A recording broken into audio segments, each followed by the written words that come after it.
Hello, hello. Welcome back to another section of Three More Words by Ashley Rhodes Quarter. Great to be back. We got to the halfway point last time, so we're starting the second half of the book here. So, yeah, if you've liked this book so far, subscribe so you can catch the rest of it. Thanks for being here. Give me a like if you like the book. Yeah, and we are on page 160 with chapter 11, and I think that's all I'll say. Let's jump right in. Page 160. Safety last. Darkness cannot drive out darkness. Only light can do that. Hate cannot drive out hate. Only love can do that. Dr. Martin Luther King Jr. Albert disintegrated. We watched, helpless, as he unwound after spending more and more time with his father. At school, he had had so many wedding accidents, they put him back in pull-ups. He pinched other students and kicked a teacher when she asked him to pick up a pencil he had thrown. When he returned from unsupervised visits, he ran coughing to his nebulizer, put on his mask, and waited for us to turn it on. He started pitching from side to side during sleep again, and sometimes called out in the night. After school one day, he ran into the house and was greeted by Loki. Bad! He yelled at his favorite dog, then hit him with his fist between the eyes. Loki put his tail between his legs and left the room. Albert glared at me, almost defying me to react. "We will always love you, sweet boy," I said to him. The permanent transfer from our care to his father's was to take place in a park halfway between our homes. As I packed all his possessions, I felt physically ill. He had celebrated 2 Christmases and a birthday with us, had 2 sets of doting grandparents, aunts, uncles, cousins, and various foster care and guardian groups that made sure he had clothing, shoes, hats, books, toys, a bike, and, his favorite, a box of tiny cars. I lay down on his bed and sniffed his pillow. I had to close my eyes to quell a surge of dizziness. Everyone said that giving up a foster child could be emotionally brutal. Even though Eric and I had been preparing for this day, it was like surgery. You knew it would hurt. You just couldn't imagine how much. If only we believed he was going to a safe situation, Eric said, I could accept it. Even if someone else was going to adopt him and he was moving in with a stable relative. But not only hasn't this guy made any real progress, he's been enabled by bureaucrats who don't give a damn about Albert. I was helping Eric squeeze everything into our SUV. Wait! I ran back inside for Albert's pillow because I remembered that I had hated leaving mine behind. I love you, I told him as I buckled him into his car seat. I ruffled his hair and closed the door before he could see me break into sobs. On the way home, Eric would pick up Lance from daycare. Was he too young to understand why his big brother suddenly disappeared? I summoned the energy to strip Albert's bed and start a load of laundry before heading to the bathroom to take something for my pounding headache. I opened the medicine cabinet and noticed an old pregnancy test that I'd bought when I had a very late period just after we got married. I now stood in the bathroom, counting backward, and something didn't add up. I checked the expiration date on the test. It showed only a few months were left, so I decided to use it. 10 minutes later, I texted Eric. Hey, we need to talk when you get home. I felt so drained by losing Albert, and yet so buoyed by the idea that the 2 of us had created a baby. A baby who wouldn't have a caseworker or court dates. A baby who wouldn't be taken from us. There was also an ironic solace in finding out that I was pregnant the same day that Albert left. Soon I was experiencing all day and night morning sickness. When I was in class online, I kept some barf bags by my desk so I could just bend over and do what I needed to. My computer's camera only showed my torso, so when my jeans became tight, I wore comfy pajama bottoms paired with a pretty blouse. One time, I was in such a hurry to deal with my nausea that I knocked the camera over, showing the entire class my mismatched outfit. Sorry about that, I said to the polite laughter. The thing is, I'm expecting a baby." The class applauded. After that, if I disappeared briefly, everyone understood. We hadn't heard a word from Albert's father, and never would. Albert's bed had barely aired out when Jenny from placement called. "I have two of the most adorable brothers," she said. She went on to explain that they wanted to keep the boys together. We could sympathize after seeing how difficult it was for Tyson and Diamond to be apart. Diamond had finally been reunited with Tyson and was settling in at their grandmother's house. Before Tyson left, we had sent along a letter describing his schedule, the foods he had learned to like, his preference for smooth textures, and the importance of avoiding bottles and sugary drinks. I felt reassured by the grandmother's calls to ask how we handled certain behaviors. We were heartened by her determination to do right by them. "Marcus is 3 and just the sweetest thing," Jenny continued. "His half-brother, Manuel, is 5. I knew she had a tough job selling foster parents on taking children they had never met, and often on the spur of the moment. Humor and arm-twisting were two of her job's qualifications, as well as downright lying. Where are they now? In an inappropriate home with teens," she sighed. "They're being bullied." I paused too long.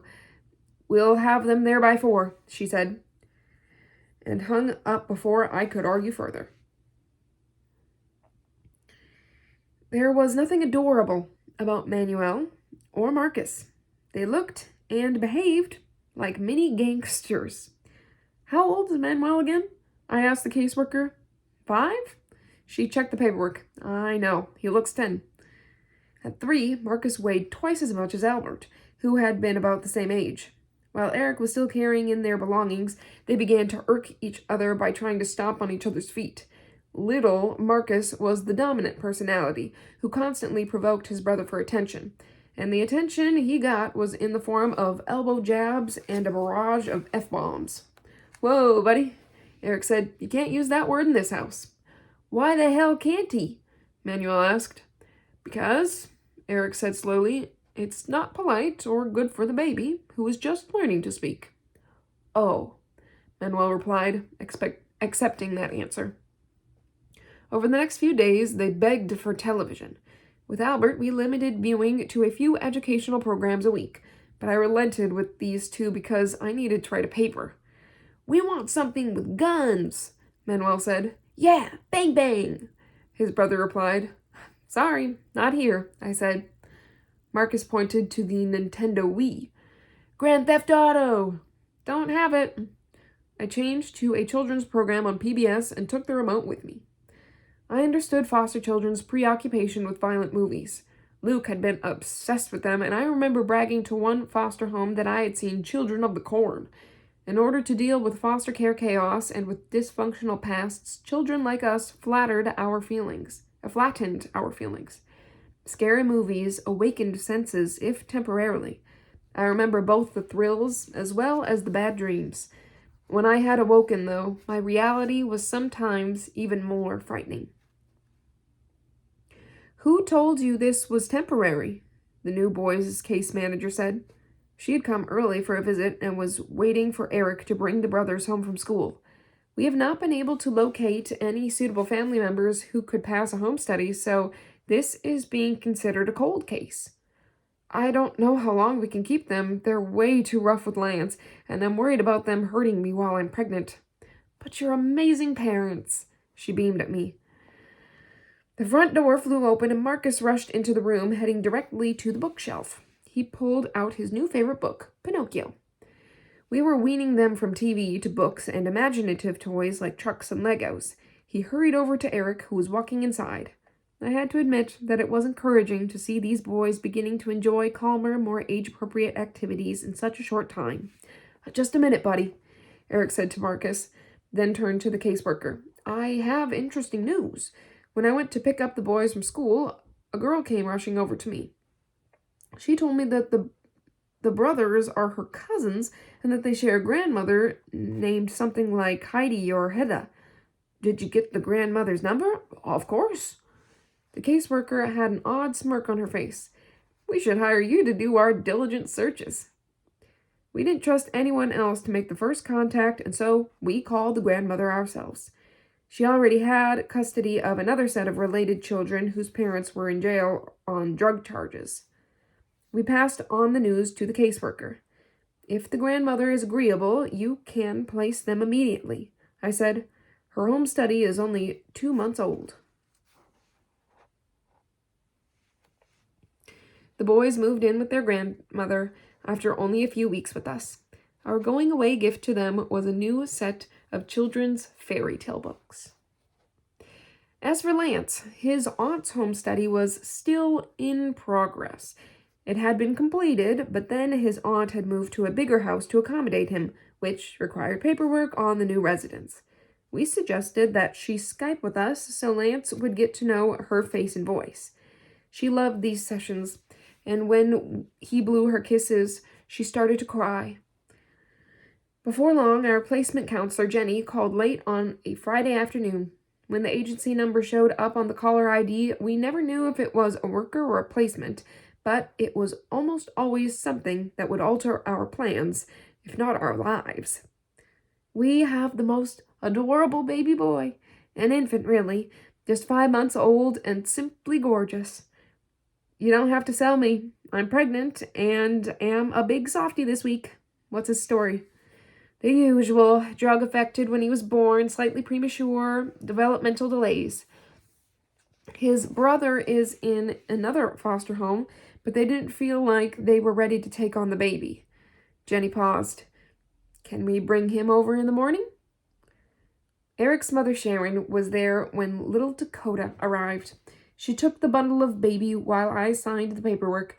I asked the caseworker to stay while I went through the medical file to be certain we could handle his care. Isn't he awfully small for 5 months? I asked my mother-in-law. She was examining him with the expert eye of the mother of 4 children. He can't even hold his head up. He gave a little mewing cry that sounded more like a kitten than a baby. That's strange, too. Of course, you'll take him to your local pediatrician in the next few days, the worker said. He can answer your questions. Here's his formula and a few diapers to get you started. Dakota terrified me. He wasn't normal, and nobody could tell us why. Seeing him so fragile and frail increased my fears about the baby growing inside me.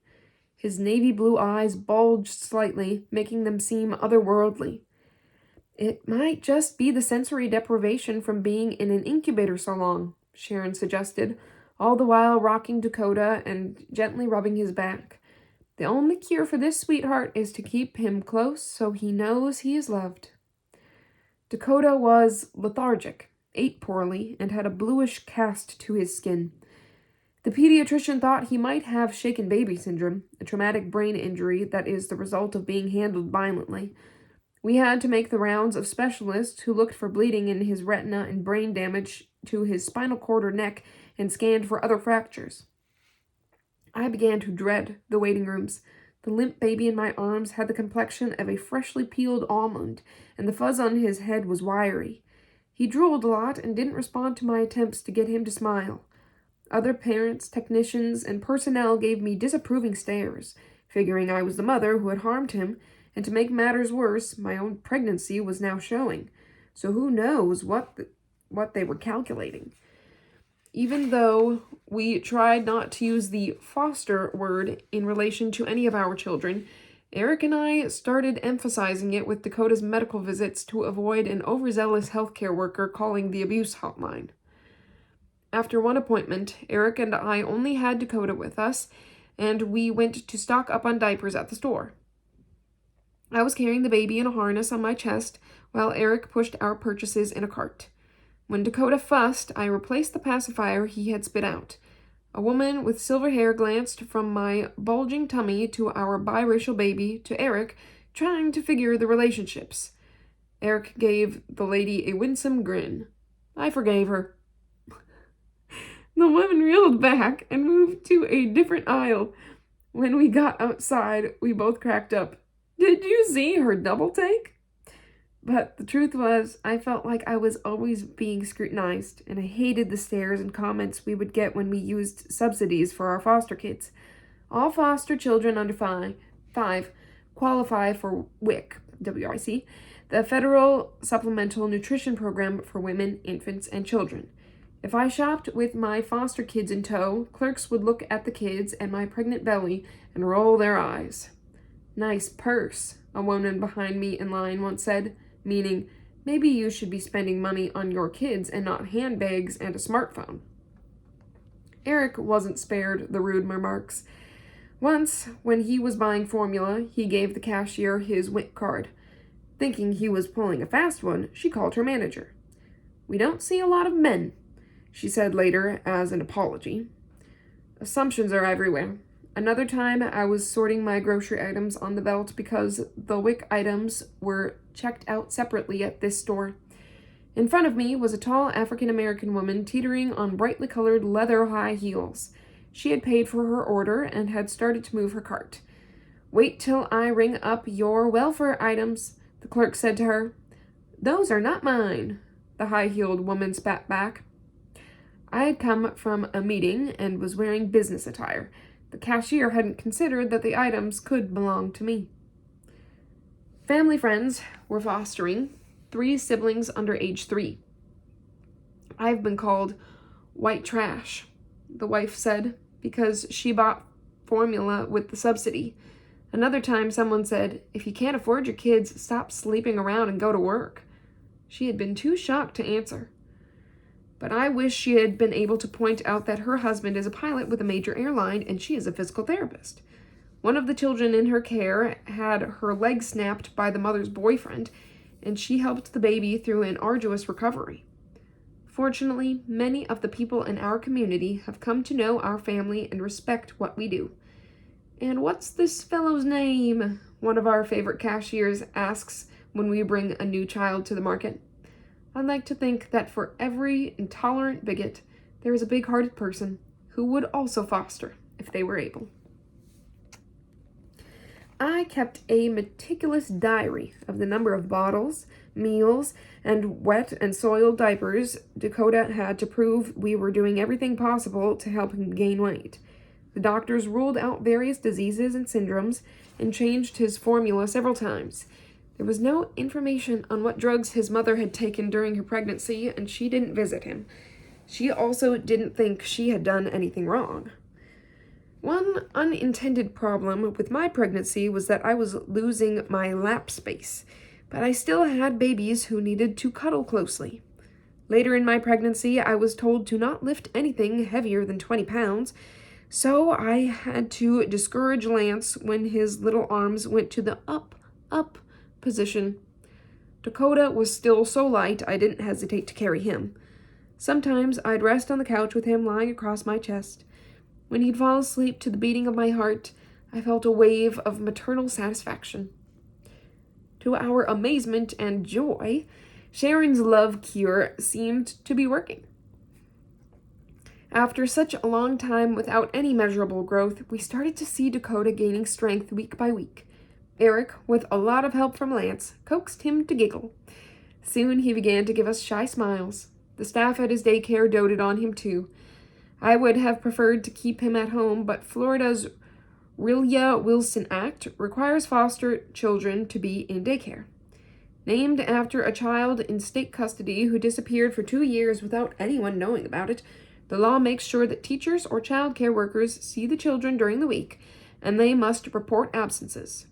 Much sooner than anyone expected, the tiny tot started to crawl, and to our amazement, he stood up and began to walk at only 10 months. No sooner had we celebrated this milestone than we were told to pack up his belongings. They were moving him to the foster home where his older brother was living. This time, I didn't have so many of the pangs that came with the other children's farewells or the heart sickness that accompanied Albert's leaving.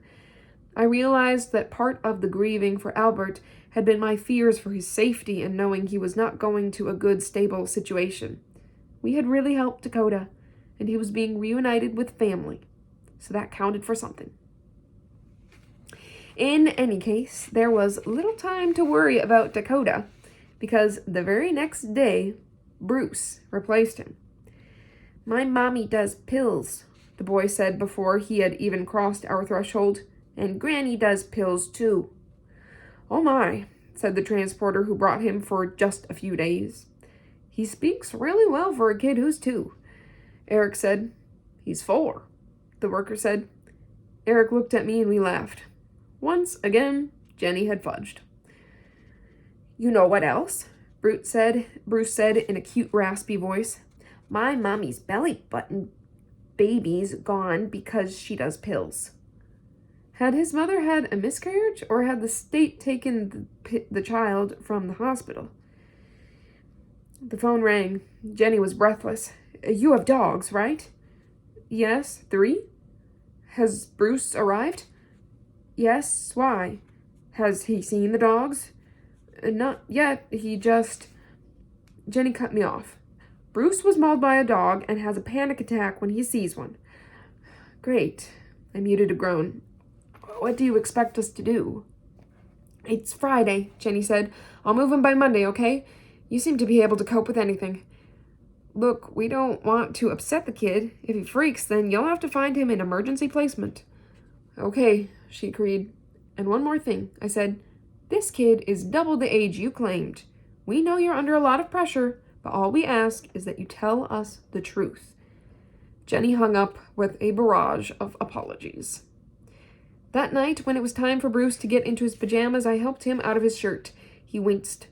His torso looked like a road map, with lines from beatings and cuts in various stages of healing. "Eric!" I called. I was too shaken to do this alone. "Look here." There were noticeable teeth marks on the side of his neck and similar ones on the back of his arm, but not everything had been done by an animal because there were so many old scars. It looked like someone had used a chain with spikes to get the punctures evenly spaced on his back and belly. This was the worst case of physical abuse I had ever seen, even counting children I knew when I was in foster care. At the children's home, older kids sometimes one-upped each other with their histories, some of which were probably exaggerated. Many, though, were the gruesome truth. The story that had horrified me the most were siblings whose hands had been superglued to the wall in a closet, and they weren't found for several days. When I dried Bruce off, Loki started barking at a squirrel. The little boy stiffened ramrod straight and began to shiver. "Don't worry, the dogs will be outside, and we won't let them near you." The weather was mild, and the 2 largest dogs slept outside on their beds under the covered back porch. I carried Bella, my chihuahua, up to our bedroom, and she was content to cuddle on my pillow and only go out when Bruce wasn't around. Because of Bruce's injuries, his diligent guardian ad litem insisted that he get priority for a therapeutic placement, a more highly trained foster home with fewer children and more services. I offered to transport Bruce to the new home the following week. "Why don't you hang around while we settle Bruce in?" Dana, his new foster mother, suggested. "All his clothes are clean, except for last night's laundry." I showed her the separate plastic bag. "His pull-ups were dry this morning." I reached over and did a high five with Bruce, who returned it shyly. Dana lived in an upscale townhouse that was artistically furnished. She settled Bruce on a beanbag chair and handed him a new stuffed animal. "This is Rusty the Rabbit," she said. "He's very lonely and needs lots of hugs. Let me know if he gets hungry. We have carrots and peanut butter, crackers if he is." I immediately liked her approach. "So you are technically a therapeutic foster home?" I asked. "Bruce, well, you'll see that he's been severely harmed, but his behavior has been very compliant. He was with us less than a week, so we were still getting to know each other, but many of our so-called traditional placements were much needier." "The squeaky wheel gets the grease," she said, pouring iced tea. "Let's face it, almost every single foster kid has been shocked, if only because they have been removed from their family. They all need therapeutic treatment." "What are the differences between therapeutic and regular foster care?" "Well, the board rate is higher and you get fewer kids. Our agency is smaller and much more supportive. The kids get a lot more services and help, too." She gave a warm smile. "Rusty wants potty," Bruce said. "Good bunny rabbit. Dana said. Will you help me take him there? I knew this was my exit line. Bye, Rusty. Bye, Bruce, I said as Bruce went off with Dana and didn't look back. On the way home, I considered the possibility of being a therapeutic foster home. Eric and I wanted the best services for the children in our care, yet we often felt as though our recommendations were ignored. I was confident we could care for a child like Bruce if we had an agency that helped us rather than blamed us every time something went wrong. That's the end of chapter 11. Now, chapter 12, page 175. That's the ticket. Never confuse a single defeat with a final defeat. F. Scott Fitzgerald. If you're transferring your license to the therapeutic agency, we'll have to move lamps. The agency placement supervisor told me this as if I were a disagreeable teen having my privileges revoked. But he's going to his aunt in less than a month. In the meantime, he'll have to live with one of our agency's families. This baby has lived with us for most of his life. He doesn't know any other family. You made your choice. You can't mingle our children with those in the therapeutic program, she said in a chilling voice. We don't have to accept a therapeutic placement until he leaves. We aren't willing to pay the higher board rate. We don't care about the subsidy. I paused. We want what's best for him. You don't understand how complex this is. We'll call you when we have a family willing to take Lance for the interim, she said, and hung up. I phoned Maya, the head of the therapeutic agency. Instead of a parade of new agency workers and placement specialists, we would only be dealing with her, Bonnie, the therapist, and Sheila, the targeted case manager who would integrate all the services each child needed. There's no reason to move your little guy, Maya said after I explained all the supervisor's arguments.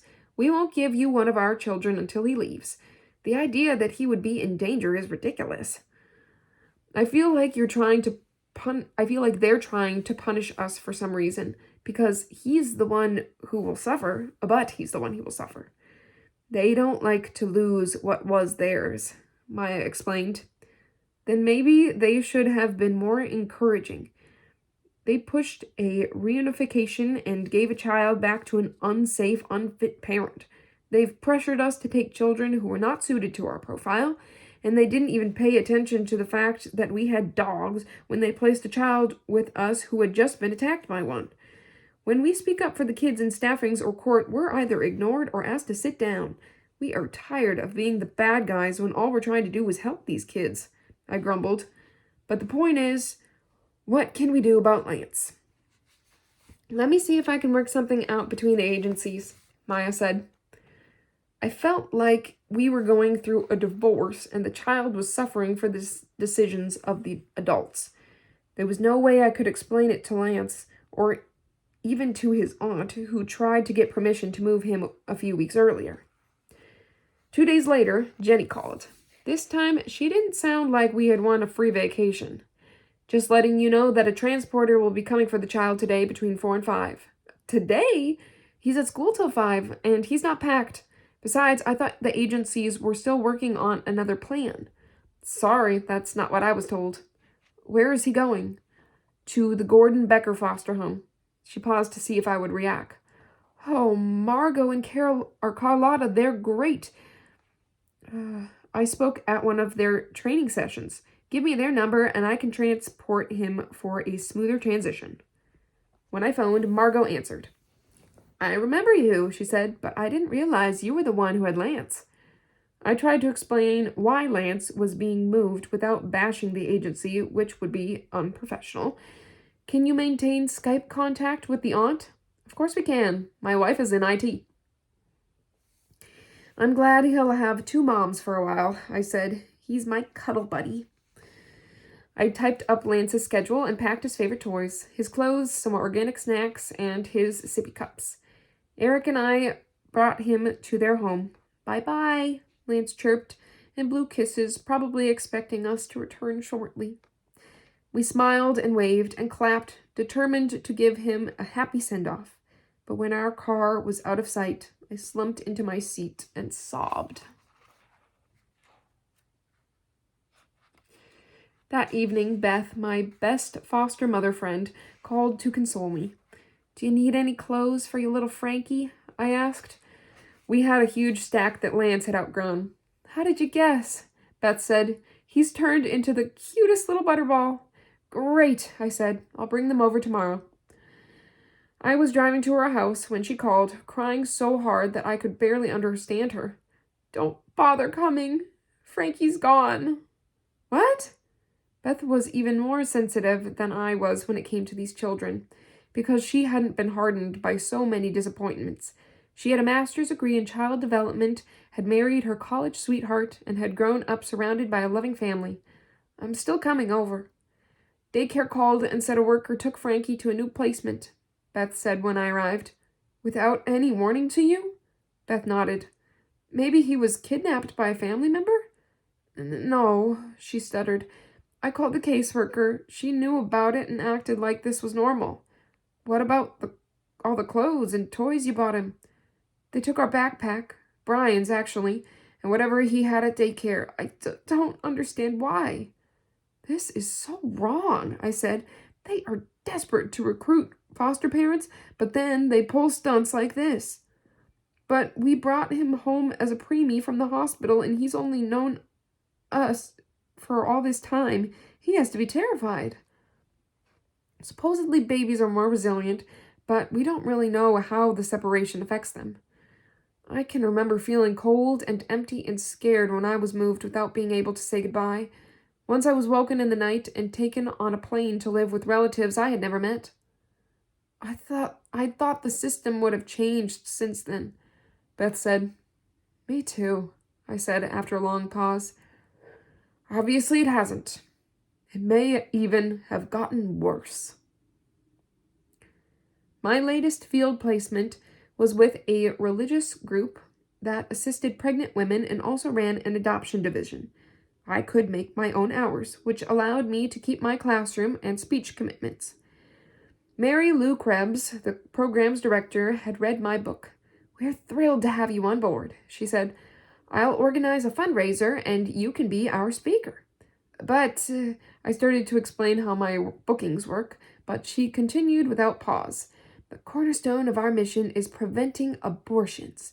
Mrs. Krebs handed me the first of several fetal models. "This is 20 weeks, which should be about your baby size, right? Here, hold it. It helps a woman understand that she is carrying a human child." The plastic replica looked like a stillborn. I passed it back as though it was a hot potato. "I can see this makes you uncomfortable. You are keeping your baby, right?" She didn't wait for my response, and I resented the implication that at this stage in my pregnancy and life, I could consider not having my baby. "We have an adoption division and a counseling component for those wishing to parent instead," she prattled on. "We also have a bus that goes to shopping plazas, medical centers, and targeted areas, like across the street from Planned Parenthood, and we encourage women to see their child on ultrasound. It's a very effective deterrent. Would you like to do some shifts on the bus?" I knitted my fingers together across my baby bump and thought about the ultrasound when I had learned whether my baby would be a girl or a boy. We had invited my parents along for the big moment. I can't say we had a preference, but we all thought I was having a girl. When the technician said, "A boy, definitely a boy," and circled the critical part on her monitor, I had asked her to check again to be sure.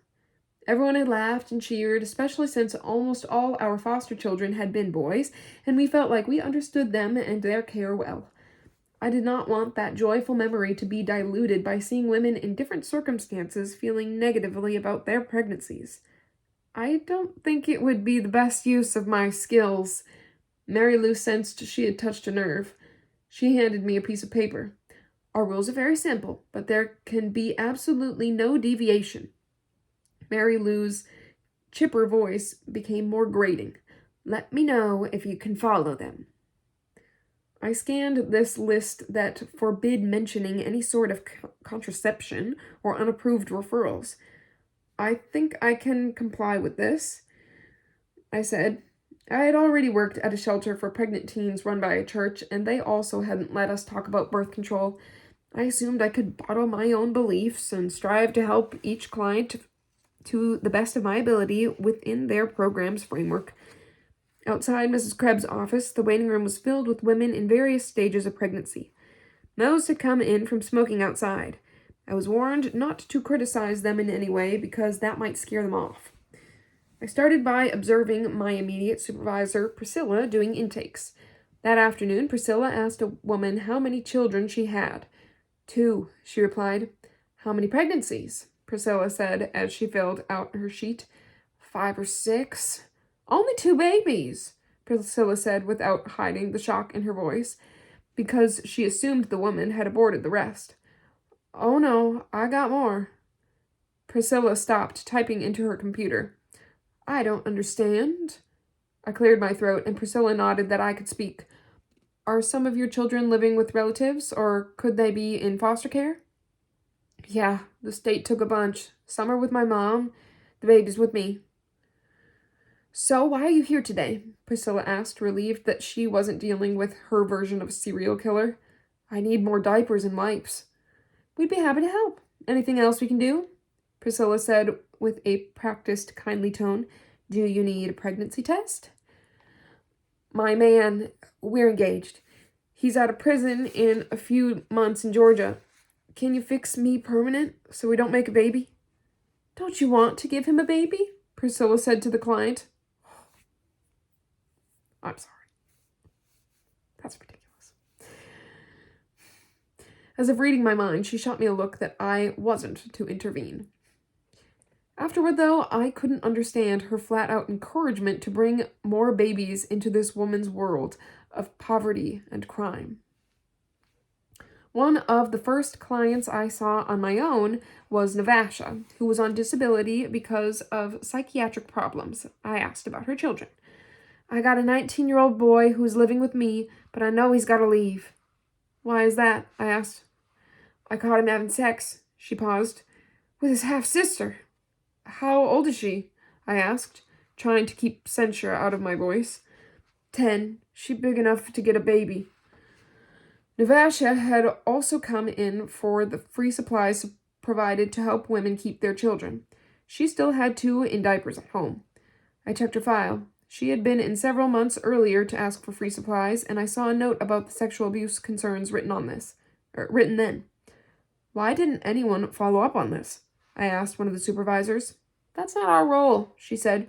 We can't know the Lord's plan. We're talking about child sexual abuse.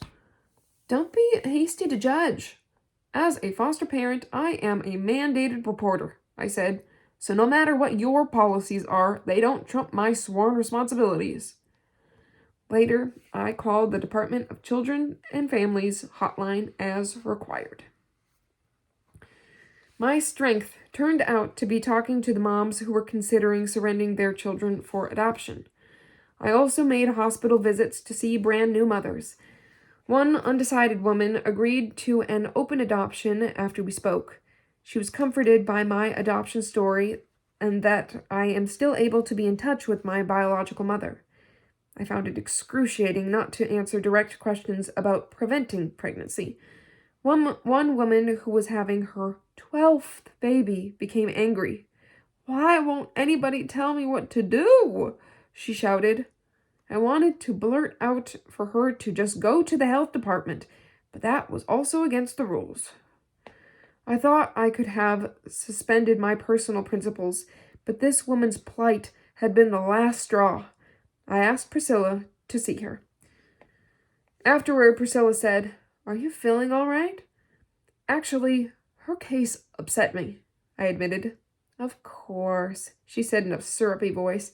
Everything is more personal when you are pregnant. No, this is different, I said. Do you know that most of that woman's other children are in foster care? Really? Priscilla raised her plucked eyebrows. Well, what's the big deal about being in foster care? My jaw dropped. If I started to reply, I couldn't trust what I would say. I have a really bad headache. I'd better go and rest for the baby's sake, I said so no other questions would be forthcoming. The minute I got home, I called my field work placement supervisor and insisted on a new position. "We don't have any openings," she said. "I know several groups that might be taking interns." She explained the rules for changing a placement. In a few weeks, I had transferred my internship to the juvenile division of the public defender's office. For a brief moment in our marriage, Eric and I were childless, except for the one we were expecting. We had done a major cleaning and tidying, placing all the children's clothes in boxes with the sizes marked and sorting toys by age group. A few days after Lance left, Eric took me out for dinner. I enjoyed putting an outfit together that wasn't covered in spit-up or peanut butter. We went to our favorite sushi restaurant, even though I couldn't eat raw fish. I did have 2 servings of miso soup, which appealed to my hormonally altered palate. My band was also preventing me from overeating during my pregnancy. I didn't share my worries about how pregnancy would change my body, since it seemed so easy for me to pack on weight under normal circumstances. Some of my friends had gained 50 to 100 pounds during their pregnancies, and many were still struggling with baby weight. I was concerned about how I could maintain my newly modest portions while still meeting the baby's needs. During the period I was experiencing severe morning sickness, my band was loosened because regurgitation can create slippage. In the second trimester, I caught myself eating more voraciously, and so I had my band tightened a little and was extremely careful to select the nutrient-rich foods that would be best for the baby. I would then have my band completely deflated in anticipation of labor. All this loosening and tightening was painless, and we were able to find a sweet spot for every situation. "Ready for another course?" Eric asked at the restaurant. Instead of ordering everything at the beginning of the meal, I had waited to see how what I ate settled. I knew I couldn't eat more than an appetizer size. All these years I've been looking for some internal switch, what everyone calls willpower. My band does it for me. "Whatever works," he said. "You look beautiful tonight, and I love you more than ever." We beamed at each other like kids with a crush. I'd never been happier. Together, we had made a lot of tough decisions and had weathered the loss of Albert and now Lance. We had known this came with the fostering territory, but it is hard to anticipate feelings. Privately, we referred to our baby as Keeper. Nobody would ever come and move him from our home. "I wonder what will be different about our own baby," Eric mused. "Do you think we'll have first-time jitters?" Eric laughed. "We're the baby drill team. We can change diapers in the dark, know who's crying and for what reason, and are experts at sleep training children who come from chaotic situations." I nodded. One of the best gifts we could give those in our temporary care was to get them on a schedule of naps and regular meal and bedtimes, hear the inevitable diaper rashes, make sure they were inoculated, and cure their wounds and infections. We were proud of what we had accomplished for 8 children so far. "I bet we'll be in for some surprises," I said, as I sipped my hot tea and smiled with contentment. "I'm glad you dropped down to part-time in grad school," Eric said. "You were so exhausted." The MSW was up to a 2-year degree program, which had seemed doable when I enrolled. The stumbling block turned out to be the many internships on top of the foster children, my speeches and traveling, and now our baby, who was due in less than 5 months. I calculated everything carefully and decided I would be able to get all my research, hours, and papers in before the birth, and just have to take my final exams afterward. I figured I could always study in between nursing or naps. The following Monday, we had 2 phone calls that required quick decisions. Maya wanted us to consider Lillian Gentry, a complicated 2-year-old. She also has some medical issues. The short intake form we got on her says she has had herpes, Maya said. They would email over Lillian's case summary to read, and then we could discuss her care before making a decision. "This is so much better than having to make a snap decision over the phone," I told Eric. "They're giving us all the facts up front and leaving the choice up to us." Just as we were discussing the disturbing aspects of the child's case, Phil called. "Hi, hon," he began. "I know you aren't busy or anything, so I thought you might be interested in a new project." I knew his sarcastic tone and laughed. "Whatever you say, Pops." "You remember Floyd?" He filled me in about a man who managed campaigns for the state Democratic Party. Phil had done commercials for some of his candidates. "Isn't he the guy who said I should run for office someday?" "Right. How about this election?" "In November? That's only a few months away." "Yes, a lot of incumbent Republicans are running unopposed. The party is looking for people who are not afraid to run against them." "I think I'll be busy then. Our baby's due right around Election Day." "It only takes one day to have a baby," he said with a laugh. "Just keep an open mind and talk to Floyd about your political aspirations."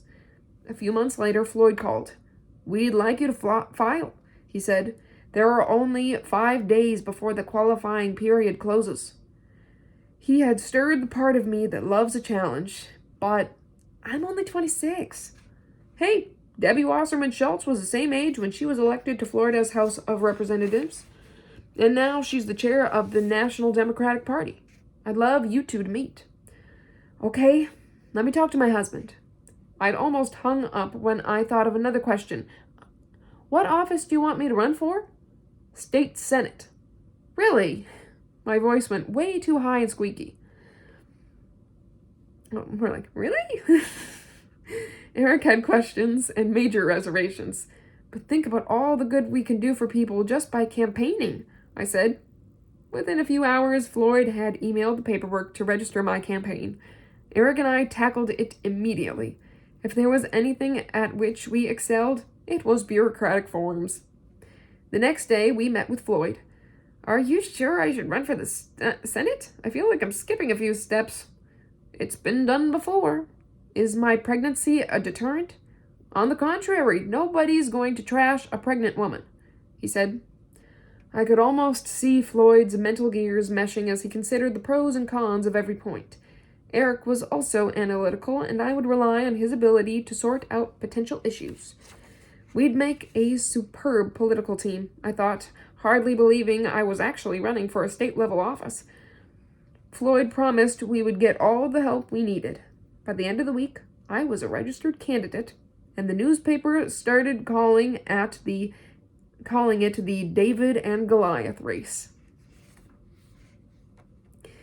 Lillian Gentry and her 2 older brothers had been living with their grandmother in a rural area of the county.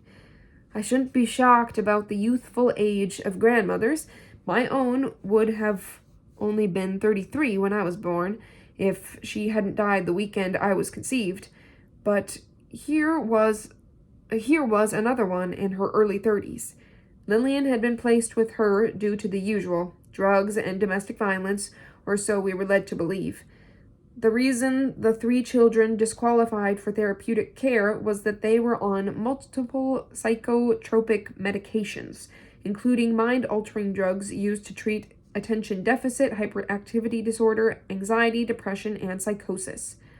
"This is ridiculous for a child her age," I said to Eric.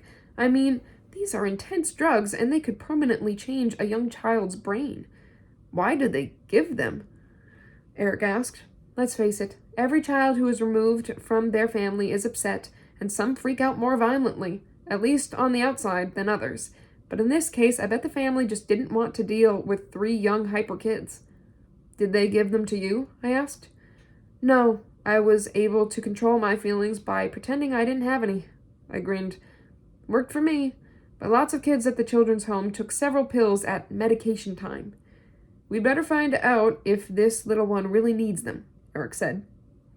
While we were considering accepting Lillian's placement, the agency's therapist, Bonnie, called with the latest information. "It's quite the story," she said.